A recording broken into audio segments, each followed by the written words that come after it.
নমস্কাৰ বন্ধুসকল, মই আপোনালোক সকলোকে মোৰ চেনেললৈ স্বাগতম জনাইছোঁ। বন্ধুসকল, মোৰ নাম গোবিন্দ ৰাজ শৰ্মা, জেনেষ্টো বাস্তু এক্সপাৰ্ট নোমেলজিষ্ট। বন্ধুসকল, আপোনালোকৰ সুবিধাৰ্থে মই চেনেলটোত বাস্তুৰ সম্পৰ্কে, সংখ্যাতত্বৰ সম্পৰ্কে, জ্যোতিষৰ সম্পৰ্কে, তাৰ লগতে আপোনালোকৰ বিভিন্ন সমস্যাৰ সমাধানৰ উপায়সমূহৰ সম্পৰ্কে আলোচনা কৰি থাকোঁ। গতিকে যদিহে আপোনালোকৰ মোৰ চেনেলৰ ভিডিঅ'সমূহ চাই ভাল লাগে, অনুগ্ৰহ কৰি মোৰ চেনেলটো ছাবস্ক্ৰাইব কৰি ভিডিঅ'সমূহ লাইক কৰিব, কমেণ্ট কৰিব আৰু যিমান পাৰে শ্বেয়াৰ কৰিব। বন্ধুসকল, আজি মই আপোনালোকৰ লগত এটা বিশেষ বিষয়ক লৈ আলোচনা কৰিম।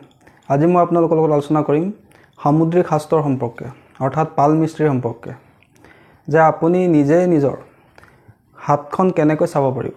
বন্ধুসকল, পালমিস্ত্ৰী বা সামুদ্ৰিক শাস্ত্ৰ বা সামুদ্ৰিক বিদ্যা প্ৰাচীন ভাৰতীয় এটা জ্ঞান, যাৰ জৰিয়তে আমি আমাৰ হাতৰ ৰং, হাতৰ আকাৰ, হাতৰ বিভিন্ন ৰেখা, হাতত থকা বিভিন্ন চিম্বল বা চিহ্নৰ জৰিয়তে এজন ব্যক্তিৰ ভৱিষ্যতৰ সম্পৰ্কে, তেওঁৰ কোৱালিটিৰ সম্পৰ্কে, তেওঁৰ মেণ্টেলিটিৰ সম্পৰ্কে বহু কথা জানিব পাৰোঁ।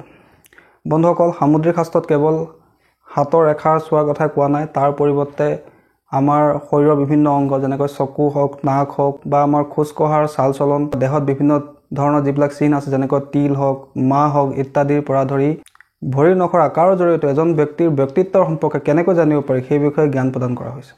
আজি মই আপোনালোকক কেৱল আমাৰ হাতৰ ৰেখাৰ সম্পৰ্কে ক'ম, যে হাতত আমাৰ কি ধৰণৰ ৰেখা থাকে, কি ধৰণৰ পৰ্বত থাকে, কেনেকৈ আপোনালোকে নিজৰ হাতৰ ৰেখাসমূহ চাব পাৰিব, সেই বিষয়ে আজি মই আপোনালোকক ক'ম। গতিকে অনুগ্ৰহ কৰি ভিডিঅ'টো শেষলৈকে চাব, যাতে সম্পূৰ্ণ কথাখিনি বুজি পায়। বন্ধুসকল, সাধাৰণতে পালমিস্ত্ৰীত দুইখন হাত চাবলৈ কোৱা হৈছে, কিন্তু আমাৰ পৰম্পৰা অনুসৰি কেৱল পুৰুষৰ সোঁহাত আৰু মহিলাসকলৰ বাওঁহাত চোৱা হয়। কিন্তু তেনে কথা নহয় বন্ধুসকল, কেতিয়াবা প্ৰয়োজন সাপেক্ষে আমি দুইখন হাত চাব লগাত পৰে। কেৱল পুৰুষৰ সোঁহাত বা মহিলাৰ বাওঁহাত চোৱাৰ কথা নহয়, দুইখন হাতেই কেতিয়াবা কিছুমান চিটুৱেশ্যনত চাব লগাত পৰে। বন্ধুসকল, হাতত বিভিন্ন ধৰণৰ ৰেখা থাকে আৰু হাত অনুসৰি ৰেখাৰ সংখ্যা কম বেছি হ'ব পাৰে, আৰু কিছুমান ৰেখা আপোনাৰ বয়স অনুসৰি আপোনাৰ হাতত আহি যাব পাৰে।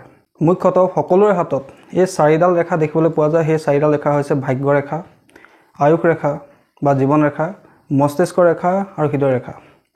তাৰোপৰি বিভিন্ন ৰেখা আছে, যেনেকৈ সূৰ্য ৰেখা, সন্তান ৰেখা, বিবাহ ৰেখা, ভ্ৰমণ ৰেখা, মংগল ৰেখা, স্বাস্থ্য ৰেখা, বিদ্যা ৰেখা, মণিবন্ধ ৰেখা, গ্ৰিডেল অফ ভেনাছ বা শুক্ৰ বলয়, ৰিং অফ চলমন, যাক গুৰু বলয় বুলি কোৱা হয়, ধন ৰেখা ইত্যাদি ৰেখাৰ সম্পৰ্কে সামুদ্ৰিক শাস্ত্ৰত আমি জ্ঞান লাভ কৰোঁ। এই প্ৰত্যেকডাল ৰেখাৰে সামুদ্ৰিক শাস্ত্ৰত বিশেষ মহত্ব আছে, কিন্তু হাত অনুসৰি এই ৰেখাসমূহৰ আকাৰ বা আকৃতি বেলেগ বেলেগ হ'ব পাৰে, বা হাত অনুসৰি ৰেখাৰ সংখ্যাও কম বেছি হ'ব পাৰে। বন্ধুসকল, এতিয়া প্ৰথমে আমি আলোচনা কৰোঁ হওক জীৱন ৰেখাৰ সম্পৰ্কে, যাক সাধাৰণতে লাইফ লাইন বুলি কোৱা হয়।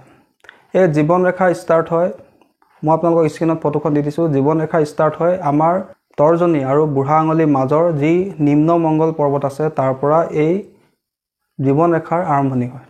আৰু ব্যক্তি অনুসৰি এই ৰেখা সৰু বা ডাঙৰ হ'ব পাৰে, বা কিছুমানৰ হাতত আকৌ এই জীৱন ৰেখা দুইমুখী হৈ যাবও পাৰে। এই জীৱন ৰেখাই আমাৰ জীৱনত ছাপৰ্ট ছিষ্টেমৰ সম্পৰ্কে, দুৰ্ঘটনাৰ সম্পৰ্কে, স্বাস্থ্যৰ সম্পৰ্কে আমাক ইংগিত প্ৰদান কৰে। বন্ধুসকল, বহুতৰ মাজতো ভ্ৰান্তি আছে যে কিছুমানৰ জীৱন ৰেখাডাল চুটি, ইয়াৰ মানে এইটো নহয় যে তেওঁৰ আয়ুস একেবাৰে কমি যাব। জীৱন ৰেখা চুটি হ'লে মানসিক সন্তুষ্টিৰ অভাৱ হয়। সাধাৰণতে জীৱনত ছাপৰ্ট ছিষ্টেমৰ অভাৱ হয়, অৰ্থাৎ আপোনাক সহায় কৰা ব্যক্তিৰ অভাৱ আপোনাৰ জীৱনত হ'ব পাৰে। যদি জীৱন ৰেখাডাল দীঘল হয় আৰু সেই জীৱন ৰেখা স্পষ্ট হয়, তাত কোনো ধৰণৰ কটাকটি নাথাকে, ক্ৰছ চিন নাথাকে, কোনো ধৰণৰ তাত ৰিং বা দ্বীপৰ সৃষ্টি নহয়, তেন্তে সেই ব্যক্তিজনৰ জীৱন স্মুথলি চলিব। তেওঁৰ সৰু সুৰা স্বাস্থ্যৰ সমস্যা আহিলেও বিশেষ সময়ৰ কাৰণে তেওঁ স্বাস্থ্যৰ বেয়া হৈ নাথাকিব, বা তেওঁৰ জীৱনত কেতিয়াও বিশেষ ছাপৰ্ট ছিষ্টেমৰ অভাৱ নহয়। বৃদ্ধ বয়সতো তেওঁ আৰামেৰে পাৰ হয়। সাধাৰণতে যদি দীঘল আপোনাৰ জীৱন ৰেখা হয়, তেন্তে আপোনাৰ বয়স 80 পৰা 85 পৰ্যন্ত হ'ব পাৰে বুলি সামুদ্ৰিক শাস্ত্ৰত কোৱা হৈছে। আৰু বন্ধুসকল, জীৱন ৰেখাৰ যিটো অংশত কটা চিঙা থাকিব, ক্ৰছ চিন থাকিব, বা কোনোবা বেলেগ ৰেখাই সেই জীৱন ৰেখাৰ মাজেদি পাৰ হৈ যদি যায়, তেন্তে সেই সময়ছোৱাত, অৰ্থাৎ জীৱনৰ সেই সময়ছোৱাত আপোনাৰ কোনো স্বাস্থ্যৰ সমস্যা বা কোনো ধৰণৰ দুৰ্ঘটনা হোৱাৰ সম্ভাৱনা থাকে। জীৱন ৰেখাত বেছিকৈ কটাকটি বা কোনো ধৰণৰ দ্বীপৰ চিহ্ন বেছিকৈ থাকিলে সেই ব্যক্তিজনৰ জীৱন ষ্ট্ৰেছপূৰ্ণ হয় বুলি কোৱা হৈছে। বহুত চিন্তাত কটাব লগাত পৰে, বা তেওঁ মানসিক শান্তিৰ অভাৱ হ'ব। কেৰিয়াৰত বেছিকৈ আপছ এণ্ড ডাউনো হ'ব পাৰে। যদি আপোনাৰ জীৱন ৰেখাৰ মাজত বেছিকৈ শিকলিৰ চিহ্ন থাকে, তেন্তে সেই ব্যক্তিজন বহুত ক্ৰিটিকেল হয়, তেওঁ পটককৈ কাকো বিশ্বাস নকৰে, তেওঁ নিজৰ আইডিয়াক লৈ চলিবলৈ বেছি ভাল পায়। যদি আপোনাৰ জীৱন ৰেখা তললৈ গৈ কেতু পৰ্বতৰ ওচৰত বা আপোনাৰ মণিবন্ধৰ ওচৰত দুইমুখী হৈ যায়, তেন্তে আপুনি জীৱনত বিদেশ ভ্ৰমণ কৰিবলৈ সুবিধা লাভ কৰাৰ সম্ভাৱনা থাকে। বন্ধুসকল, এতিয়া আমি আলোচনা কৰোঁ দ্বিতীয়ডাল প্ৰমুখ ৰেখা, যাক কোৱা হৈছে ভাগ্য ৰেখা, যাক কোৱা হয় ইংৰাজীত ফেট লাইন। ভাগ্য ৰেখা হৈছে আমাৰ জীৱনৰ প্ৰমুখ ৰেখা, আৰু সেই ভাগ্য ৰেখা ষ্টাৰ্ট হয় মণিবন্ধৰ পৰা, আৰু সেই ভাগ্য ৰেখা আপোনাৰ শনি পৰ্বত বা সূৰ্য পৰ্বত, অৰ্থাৎ আপোনাৰ মধ্যমা বা অনামিকা আঙুলিৰ তলৰ পৰ্বত পৰ্যন্ত যাব পাৰে। বন্ধুসকল, যদি সেই ভাগ্য ৰেখা স্পষ্ট হয়, কোনো ধৰণৰ তাত কটা চিঙা নাথাকে, কোনো ধৰণৰ দ্বীপৰ সৃষ্টি নহয়, তেন্তে সেই ভাগ্য ৰেখা অতিকৈ উত্তম বুলি কোৱা হৈছে। অৰ্থাৎ সেই ব্যক্তিজনৰ জীৱনত কেতিয়াও ভাগ্যৰ ছাপৰ্টৰ অভাৱ নহয়। অৰ্থাৎ তেওঁ যি কামেই কৰিব, সেই কামত তেওঁ ভাগ্যৰ সহায় লাভ কৰিব। তেওঁ মনত যি ইচ্ছা কৰিব, সেই ইচ্ছা অতি সোনকালে পূৰ্ণ হ'ব। তেওঁৰ শিক্ষা দীক্ষা বা পাৰিবাৰিক পৰিৱেশো অতিকৈ উত্তম থাকিব। বন্ধুসকল, বহুতৰে কিন্তু হাতত এই ভাগ্য ৰেখাডালেই নাথাকে। তেনেস্থলত আপোনাৰ ভাগ্যৰ ছাপৰ্ট জীৱনত কম হ'ব পাৰে। প্ৰত্যেকটো ক্ষেত্ৰতে আপুনি যুঁজি পেলাই আগবাঢ়িব লগাত পৰিব পাৰে। অৰ্থাৎ আপোনাৰ জীৱনত ষ্ট্ৰাগলৰ সংখ্যা অধিক হ'ব পাৰে। আপুনি ইচ্ছা পূৰ্তিৰ ক্ষেত্ৰত মনৰ ইচ্ছা পূৰণৰ কাৰণে আপুনি সংঘৰ্ষ কৰিব লগা হ'ব পাৰে, ষ্ট্ৰাগল কৰিব লগা হ'ব পাৰে, যদিহে আপোনাৰ হাতত ভাগ্য ৰেখা নাথাকে। বন্ধুসকল, যদি আপোনাৰ ভাগ্য ৰেখা থাকে কিন্তু সেই ভাগ্য ৰেখা কটা চিঙা অধিক থাকে, বা ভাগ্য ৰেখাডাল আধৰুৱা হয়, হাতৰ মধ্য অংশলৈকে থাকে, বা ভাগ্য ৰেখাডাল 2টা 3টা টুকুৰা হৈ আছে, তেন্তে আপোনাৰ জীৱনত আপুনি বিচৰাৰ ধৰণে আগবাঢ়িব নোৱাৰিব। বা আপোনাৰ কেতিয়াবা ভাগ্যই আপোনাক খুব ছাপোৰ্ট কৰিব, আৰু কেতিয়াবা আপোনাৰ ভাগ্যই কামত সহায় নকৰিব। বা আপুনি শিক্ষা গ্ৰহণ কৰিব বেলেগ এটা বিষয়ত, আৰু আপুনি কেৰিয়াৰ বনাব এটা বেলেগ এটা বিষয়ত। এই ধৰণৰ ঘটনাও আপোনাৰ লগত হ'ব পাৰে। বা আপুনি একাডেমিক নলেজ, অৰ্থাৎ বিদ্যালয়ৰ বা কলেজৰ শিক্ষাই আপোনাৰ কামত নাহিব পাৰে। আপুনি দেখি শুনি প্ৰেক্টিকেল কৰি যিখিনি জ্ঞান অৰ্জন কৰিব, সেই জ্ঞানে আপোনাৰ জীৱনত কেৰিয়াৰত আপোনাক সহায় কৰিব। বন্ধুসকল, যদি আপোনাৰ ভাগ্য ৰেখাডাল অস্পষ্ট হয়, বেছিকৈ তাত কাটমাৰ্ক থাকে, তেন্তে আপুনি জীৱনত সংঘৰ্ষ কৰিব লগা হ'ব পাৰে। কোনো বস্তু আপুনি ইজিলি নাপাব, তাৰ কাৰণে আপুনি যুঁজিব লাগিব, সংঘৰ্ষ কৰিব লাগিব। পৰিশ্ৰমৰ বলতহে আপোনালোকে নিজৰ মনৰ ইচ্ছা পূৰ্তি কৰিব পাৰিব। বন্ধুসকল, তাৰপিছৰ ৰেখাডাল হৈছে মস্তিষ্ক ৰেখা। বন্ধুসকল, মস্তিষ্ক ৰেখাও হৈছে আমাৰ হাতত দেখিবলৈ পোৱা এটা অন্যতম ৰেখা, আৰু এই ৰেখাও নিম্ন মংগল পৰ্বত, অৰ্থাৎ তৰ্জনী আৰু বুঢ়া আঙুলিৰ মাজৰ অংশৰ পৰা ষ্টাৰ্ট হয়, আৰু এই ৰেখাই আমাৰ ইণ্টেলিজেঞ্চ শ্ব' কৰে, আমাৰ ব্ৰেইন পাৱাৰক শ্ব' কৰে। যদি আপোনাৰ এই মস্তিষ্ক ৰেখাডাল নিম্ন মংগল পৰ্বতৰ পৰা ষ্টাৰ্ট হৈ একদম চন্দ্ৰমা পৰ্বতলৈকে গৈছে, বন্ধুসকল এইডোখৰক কোৱা হয় চন্দ্ৰমা পৰ্বত। যদি ইয়াৰ পৰা ষ্টাৰ্ট হৈ এই ৰেখাডাল আপোনাৰ চন্দ্ৰমা পৰ্বত পৰ্যন্ত গৈছে, আৰু এই মস্তিষ্ক ৰেখাডাল আপোনালোকৰ দীঘল, তেন্তে আপুনি এজন ডিপ থিংকাৰ হ'ব, ফিলচফিকেল হ'ব, আপুনি এজন ইণ্টেলিজেণ্ট ব্যক্তি হ'ব। আপোনাৰ ওচৰত জ্ঞানৰ কেতিয়াও অভাৱ নহয়, আৰু যিকোনো সিদ্ধান্ত লওঁতে আপুনি 2বাৰ 3বাৰ চিন্তা কৰিহে সিদ্ধান্ত ল'ব। আপুনি এজন প্ৰেক্টিকেল ব্যক্তি হ'ব, গম্ভীৰ ব্যক্তি হ'ব, লজিকেলি আপুনি চিন্তা কৰিব, তাৰপিছতে কোনো সিদ্ধান্ত ল'ব। যদি আপোনাৰ মস্তিষ্ক ৰেখাডাল সৰু আৰু অস্পষ্ট, তেন্তে আপোনাৰ ইণ্টেলিজেঞ্চ মধ্যম শ্ৰেণীৰ হ'ব। আপুনি বৰ বেছিকৈ চিন্তাশীল বা ফিলচফিকেল নহ'লেও বা লজিকেল নহ'লেও আপুনি যিকোনো সিদ্ধান্ত লওঁতে মন আৰু মগজু দুয়োটাৰে ব্যৱহাৰ কৰিব। তাৰোপৰি আপোনাৰ নতুন জ্ঞান আহৰণ কৰাৰ প্ৰতি এটা বিশেষ আগ্ৰহ থাকিব। আপুনি কোনো কিতাপৰ মাধ্যমেদি বা কোনো অনলাইনৰ যোগেদি সদায় কিবা নহয় কিবা এটা জ্ঞান অৰ্জন কৰিবলৈ চেষ্টা কৰি থাকিব। কিন্তু যদি আপোনাৰ মস্তিষ্ক ৰেখাডাল একেবাৰে সৰু, তেন্তে আপুনি এজন নন চিৰিয়াছ ব্যক্তি হ'ব পাৰে। অৰ্থাৎ আপুনি হাঁহি ধেমালি কৰি ফূৰ্তি কৰি ভাল পোৱা ব্যক্তি হ'ব পাৰে। বেছিকৈ চিৰিয়াছ নেচাৰ আপোনাৰ গাত নাথাকিব পাৰে। আপুনি অলপ জলি নেচাৰ হ'ব পাৰে। বন্ধুসকল, এতিয়া আমি আলোচনা কৰোঁ হাতত সাধাৰণতে দেখিবলৈ পোৱা আন এবিধ অন্যতম ৰেখাৰ সম্পৰ্কে, যাক কোৱা হৈছে হৃদয় ৰেখা। বন্ধুসকল, হৃদয় ৰেখা বুধ পৰ্বতৰ তলৰ পৰা, অৰ্থাৎ আমাৰ কনিষ্ঠ আঙুলিৰ তলৰ অংশৰ পৰা ষ্টাৰ্ট হয়, আৰু ই শনি পৰ্বত, অৰ্থাৎ আমাৰ মধ্যমা আঙুলিৰ তললৈকে বা গুৰু পৰ্বত, অৰ্থাৎ আমাৰ তৰ্জনী আঙুলিৰ তলৰ অংশলৈকে যাব পাৰে। আৰু এই হৃদয় ৰেখাই আমাৰ ইম'চনেল কোৱালিটিৰ সম্পৰ্কে কয়। ব্যক্তি অনুসৰি এই হৃদয় ৰেখা বা হাৰ্ট লাইন সৰু বা ডাঙৰ হ'ব পাৰে। যিমানেই আপোনাৰ হৃদয় ৰেখাডাল দীঘল হ'ব, স্পষ্ট হ'ব, সিমানে আপুনি চেঞ্চিটিভ নেচাৰৰ হ'ব আৰু খোলা অন্তৰৰ ব্যক্তি হ'ব। যদি এই হৃদয় ৰেখা বা হাৰ্ট লাইন গুৰু পৰ্বতৰ ওচৰলৈ, অৰ্থাৎ আপোনাৰ তৰ্জনী আঙুলিৰ তলত যি পৰ্বত আছে তালৈকৈ ব্যাপ্ত থাকে, তেন্তে আপোনাৰ লভ মেৰেজ হোৱাৰ চান্স থাকে, আৰু বিবাহৰ পিছতো আপোনালোকৰ বৈবাহিক সুখ লাভৰো সম্ভাৱনা থাকে। বন্ধুসকল, যদি আপোনাৰ হৃদয় ৰেখাডাল সৰু, তেন্তে আপুনি অলপ কঠোৰ অন্তৰৰ হ'ব পাৰে, অৰ্থাৎ বেছি ইম'চনেল আপুনি নহয়। আপুনি মন আৰু মগজু দুয়োটাৰে ব্যৱহাৰ কৰি কোনো সিদ্ধান্ত লয়। ফটককৈ আপোনাক কোনো ইম'চনেলি ব্লেকমেইল কৰিব নোৱাৰে। মন আৰু মগজু বেলেঞ্চ কৰি আপুনি চলিব জানে। আপুনি বহুত প্ৰেক্টিকেল হয়, আৰু নিজৰ কমজুৰি আনক দেখুৱাটো আপুনি নিবিচাৰে। যদি আপোনাৰ হৃদয় ৰেখাডালত কটাকটি অধিক থাকে, কাট মাৰ্ক বেছিকৈ থাকে, বা তাত শিকলিৰ নিচিনা বলয় থাকে, ইয়াৰ দ্বাৰা এইটো বুজিব পাৰি যে আপোনাৰ মনৰ আশা বহুবাৰ ভংগ হ'ব পাৰে বা আপোনাৰ ইমোশ্যনেলি আপুনি ছেটবেকছ পাব পাৰে। ধৰি লওক আপুনি যাক মনে প্ৰাণে বিচাৰিছিল তেনে ব্যক্তিৰ লগত আপোনাৰ বিবাহ নহ'বও পাৰে, অন্য ব্যক্তিৰ লগত আপোনাৰ বিবাহ হ'ব পাৰে। এই ধৰণৰ কিছুমান মানসিক ছেটবেকছ আপোনাৰ জীৱনত আপুনি লাভ কৰিব পাৰে। বন্ধুসকল, এয়াই হৈছে সাধাৰণতে আমাৰ হাতত পোৱা 4ডাল প্ৰমুখ ৰেখা: হৃদয় ৰেখা, ভাগ্য ৰেখা, জীৱন ৰেখা আৰু মস্তিষ্ক ৰেখা। বন্ধুসকল, তাৰোপৰি বহুতো ৰেখাৰ সম্পৰ্কে আমাৰ সামুদ্ৰিক শাস্ত্ৰত কোৱা হৈছে, যেনেকৈ ব্যৱসায় ৰেখা বা স্বাস্থ্য ৰেখা, যি ৰেখা আমাৰ মণিবন্ধৰ পৰা ষ্টাৰ্ট হৈ বুধ পৰ্বত অৰ্থাৎ আপোনাৰ কনিষ্ঠ আঙুলিৰ তলৰ পৰ্বতলৈকে যাব পাৰে। এইডাল ৰেখা সাধাৰণতে প্ৰত্যেকৰ হাতত নাথাকে। যিজন ব্যক্তিৰ হাতত এইডাল ৰেখা থাকে, সেই ৰেখাডাল যদি স্পষ্ট হয়, তাত কোনো ধৰণৰ কাট নাথাকে, তেন্তে সেই ব্যক্তিজনে যদি ব্যৱসায় কৰে তাত তেওঁলোকে যথেষ্ট লাভৱান হ'ব পাৰে। তাৰোপৰি তেওঁৰ স্বাস্থ্যও ভালে থাকে। যদিহে সেই ৰেখাডালত অধিক কটা চিঙা থাকে বা টুকুৰা টুকুৰ হয়, তেন্তে সেই ব্যক্তিজনে নিজৰ জীৱনকালত স্বাস্থ্যৰ সমস্যাক লৈ যুঁজিব লগা হ'ব পাৰে। তাৰোপৰি তেওঁ ব্যৱসায় কৰিলে ব্যৱসায়ত আপছ ডাউনৰ সন্মুখীন বেছিকৈ হ'ব লগা হ'ব পাৰে। বন্ধুসকল, তাৰপিছত ৰেখাডাল হৈছে বিবাহ ৰেখা বা ৰিলেশ্যনশ্বিপৰ ৰেখা। বন্ধুসকল, এই ৰেখাডাল আমাৰ যি কনিষ্ঠ আঙুলি আছে, এই কনিষ্ঠ আঙুলিৰ তলত যি বুধ পৰ্বত আছে, বুধ পৰ্বতত পথালিকৈ পোৱা যায়। আৰু এই ৰেখাডালে আপোনাৰ বিবাহ বা ৰিলেশ্যনশ্বিপৰ কথা সূচায়। যদিহে আপোনাৰ 2-3ডাল ৰেখা আছে, তেন্তে ইয়াৰ অৰ্থ এইটো নহয় যে আপোনাৰ 2-3খন বিবাহ হ'ব। যদি যিডালে বেছিকৈ দীঘল ৰেখা হ'ব, সেইডালে আপোনাৰ বিবাহৰ ৰেখা আৰু সেই বয়সতে আপোনাৰ বিবাহ হ'ব। বাকী সৰু সৰু ৰেখাবিলাকে সাধাৰণতে ৰিলেশ্যনশ্বিপ বা এফেয়াৰ্ছৰ সম্পৰ্কে কয়।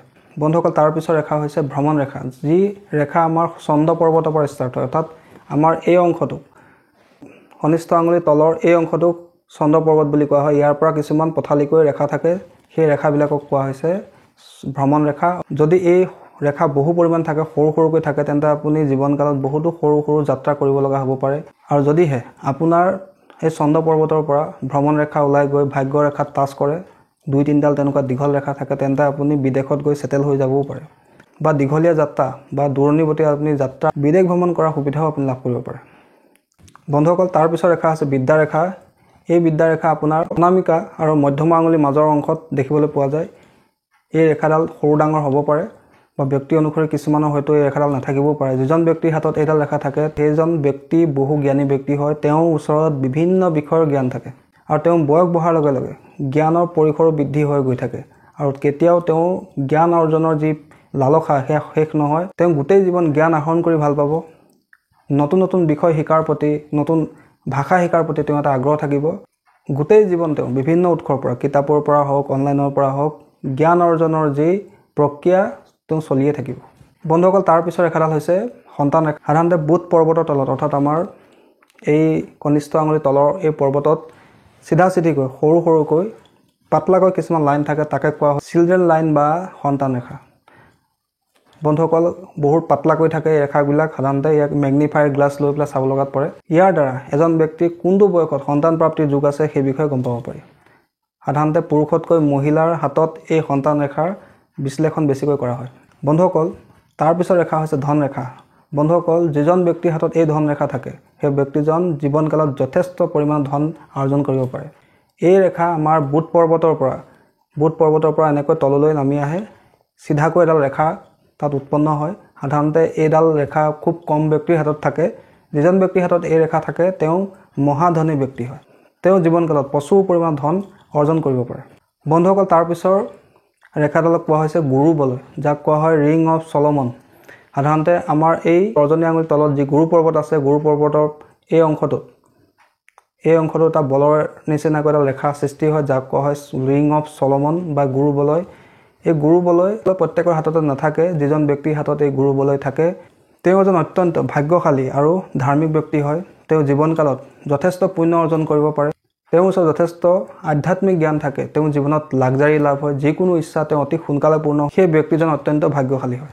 বন্ধুসকল, তাৰপিছত ৰেখাডাল হৈছে গ্ৰিডেল অফ ভেনাছ, যাক কোৱা হয় শুক্ৰ বলয়। এই শুক্ৰ বলয় অনামিকা আঙুলিৰ মাজৰ পৰা তৰ্জনী আঙুলিৰ মাজৰ অংশটোত পোৱা যায়। যিজন ব্যক্তিৰ ওচৰত এই গ্ৰিডেল অফ ভেনাছ বা শুক্ৰ বলয় ৰেখাডাল থাকে, তেন্তে সেই ব্যক্তিজন যথেষ্ট ধনৱান হয়। তেওঁৰ ওচৰত গাড়ী ঘোঁৰা সম্পত্তি সকলো থাকে। জীৱনত সকলো প্ৰকাৰৰ লাক্সাৰী সুবিধা বিলাসিতা তেওঁৰ লাভ হয়। তাৰোপৰি সেই ব্যক্তিজন চেঞ্চিটিভ নেচাৰৰ হয়। লগতে সেই ৰেখাই ব্যক্তিজনক কামুকতা বৃদ্ধি কৰে। বন্ধুসকল, তাৰপিছত ৰেখাডাল হৈছে গাৰ্ডিয়ান এঞ্জেল ৰেখা, যাক মংগল ৰেখা বুলি কোৱা হয়। যদি আপোনাৰ জীৱন ৰেখাৰ লগতে পেৰেলেল এডাল ৰেখা সমান্তৰালকৈ আপোনাৰ লগত গৈ থাকে তেন্তে সেই ৰেখাক কোৱা হয় গাৰ্ডিয়ান এঞ্জেল লাইন বা মংগল ৰেখা। এই ৰেখা প্ৰত্যেকজন ব্যক্তিৰ ওচৰত নাথাকে। যিজন ব্যক্তিৰ ওচৰত ভাগ্য ৰেখাৰ লগতে এই মংগল ৰেখা বা গাৰ্ডিয়ান এঞ্জেল লাইন পোৱা যায় সেই ব্যক্তিজন যথেষ্ট ভাগ্যৱান হয়। তেওঁৰ ওচৰত ঈশ্বৰৰ আশীৰ্বাদ থাকে। তেওঁৰ জীৱনত যেনেকুৱা ডাঙৰ সমস্যা আহিলেও সেই ৰেখাই তেওঁক সেই বিপদৰ পৰা উদ্ধাৰ কৰে। তেওঁক যেতিয়া সহায়ৰ প্ৰয়োজন হ'ব দৈবিক শক্তিয়ে তেওঁক সহায় কৰিব। গতিকে এই ৰেখাডালক অত্যন্ত ভাগ্যশালী ৰেখা বুলি কোৱা হৈছে। যিজন ব্যক্তিৰ ওচৰত এই ৰেখাডাল আছে তেওঁৰ জীৱনত ডাঙৰ সমস্যা হ'লেও সেই সমস্যাৰ পৰা দৈবিক শক্তি ঐশ্বৰিক শক্তিৰ আশীৰ্বাদত তেওঁ সেই সমস্যাৰ পৰা সোনকালে মুক্তি লাভ কৰে। বন্ধুসকল, তাৰপিছৰ ৰেখা হৈছে মণিবন্ধ ৰেখা। এই মণিবন্ধ ৰেখা আমাৰ এই ৰিষ্টত পোৱা যায়, অৰ্থাৎ আমাৰ এই গাঁঠিৰ অংশটোত পোৱা যায়। ইয়াত 3ডালকৈ বা 4ডালকৈ আপোনালোকে মণিবন্ধ ৰেখা দেখিবলৈ পাব। এই ৰেখাকেইডাল সাধাৰণতে এনেকুৱা শিকলিৰ নিচিনা হয়। 3ডাল 2ডাল বা 4ডাল পৰ্যন্ত এই মণিবন্ধ ৰেখা আপোনাৰ থাকিব পাৰে। এই মণিবন্ধ ৰেখা যিমানেই স্পষ্ট হয় সেয়া আপোনাৰ ভাগ্যৰ কাৰণে আপোনাৰ জীৱনৰ কাৰণে অত্যন্ত ভাল। সাধাৰণতে যদি 4ডাল আপোনাৰ মণিবন্ধ ৰেখা থাকে তেন্তে আপুনি ৰজাৰ সমান জীৱন যাপন কৰিব পাৰে বুলি সামুদ্ৰিক শাস্ত্ৰত কোৱা হৈছে, অৰ্থাৎ ইয়াক ৰাজযোগ বুলি কোৱা হৈছে। প্ৰথম যিডাল মণিবন্ধ ৰেখা বা ব্ৰেচলেট লাইন আছে সেইডালে আপোনাৰ এডুকেশ্যন আৰু আপোনাৰ আৰ্লি লাইফ শিশু কালৰ সম্পৰ্কে আমি জানিব পাৰোঁ।